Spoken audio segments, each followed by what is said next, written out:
So we set up a roadmap and an action plan for the delegate in London in the conference last week. And we asked them for the specifics.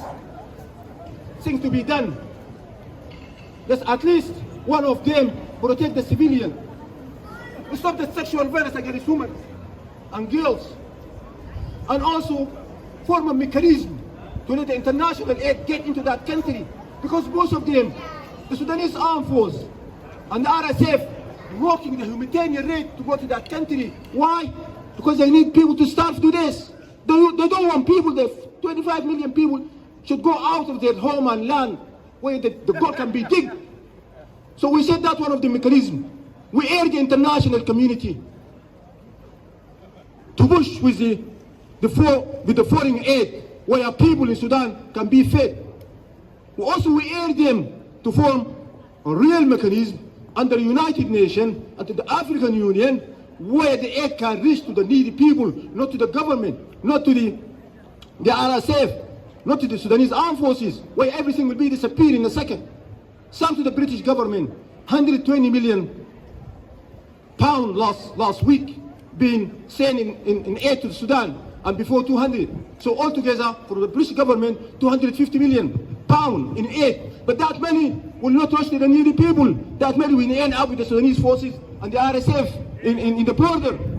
So we set that mechanism, and we asked them to open a network channels of sending the foreign aid to that country. At the end, this war has to be stopped. The war will not be stopped unless you let your voice heard for the international community and for the local government here in London, that this war has to be stopped by so far. More than 300,000 people lost their life. We have the statistic. I'm not a person who reads for these things. I can read for you the statistic. 300,000 people lost their life.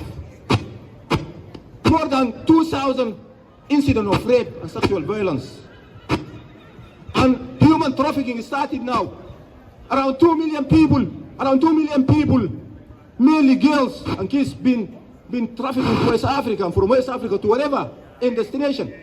So the situation, as I said, and the crisis is unprecedented in that country. You cannot imagine. It is the worst. It is the worst in the world so far, beyond the Second World War and beyond the First World War. It is unprecedented.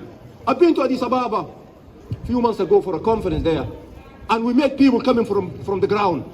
Myself, I can't go there because I will be beheaded. They know me. Dr. Siddiq, they will know me. I can't go there for that country. And that is one of the serious dangers of that country.